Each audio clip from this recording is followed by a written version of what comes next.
Damn, molweni, igama lam nguSkelem. Skelem, yinsalelwane se-Eastern Cape, kanye italo encinci ekuthiwa kuseTinarha, ikude kufuphi ke eBhayi. Skelem, kudala ke yenza le nto content. Yawenza umculo, ivideo, uyi-all-round creative, man. Skelem, unale company, igama layo yiMelo Agents. Le company ke uyafoda. Iparty, birthday, imitshato, yonke loo nto. Nto nje ibusiness, inamahlanda inyuka wayo. Ngo-2024, Skelem, wadecide ukuba makabuyele esikolweni, ngoba ikhona into lapha kuye ethi uba angayeka le business, ahamba adasta i-CV yakhe, ahamba yophangela. Qha akafuna ufika apha emsebenzini abesiwaka, noko ufuna athi xa ifika ene-qualification aphe imali ethe xaxa. Kulapho ke wadibana nomfana nezinye eqhakakileyo, igama lakhe nguLiya. uSkelem ke noLiya babazitshomi.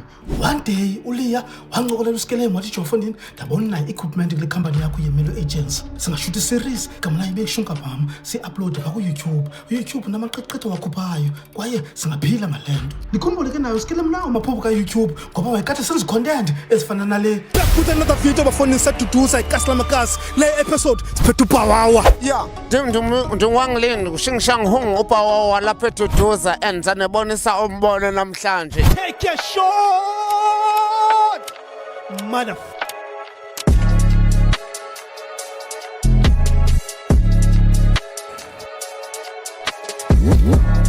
A year later, ngo-2025, uSkelem wayibona ivision kaLiya, wathi Fondini masisebenze. uLiya uyabona ngokuba nempumelelo ngokule nto kashuka mama, wamcebisa uSkelem wathi, Fondini, nawe banayo into yenzayo ezi-content, yabona lo mfu usebenza nayo umnyama ombi, khona ungabhadli phaa kuye, ingathi ngozenza into yakho. uSkelem waba yi-good listener ke, waya kusebenza nalokho kwindala, wabacinga into yakhe.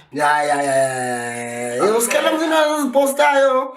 One day kuFacebook kune-fight etrendayo between uSiskhumza noLive. Le mpi between aba bayi-two kudala isenzeka. Uthe eqala unyaka ka-2025 basaqhuphelana. So uSkelem uthe wayibona le nto, waqomba man, ndingabalisa ngayo le nto. Nam nje ndenza icontent edlalayo. Bayibalise ke uSkelem into ye-between uHlumhlum kunye noLive.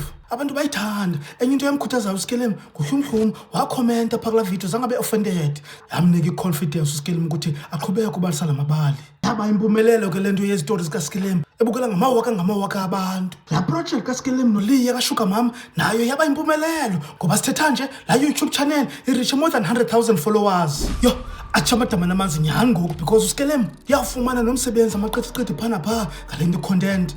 Nalo qualification wayiyela esikolweni wayifumana.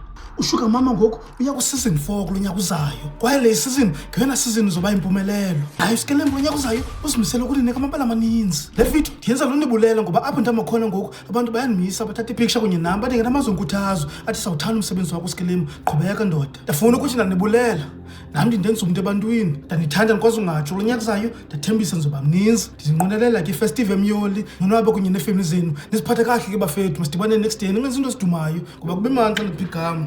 Uzothe uSkelem ndimthanda, hayi ndimthanda wenze ntoni balise ngam, ngoba nawe wenza into ezidumayo. Take care ke bafethu, nkosini.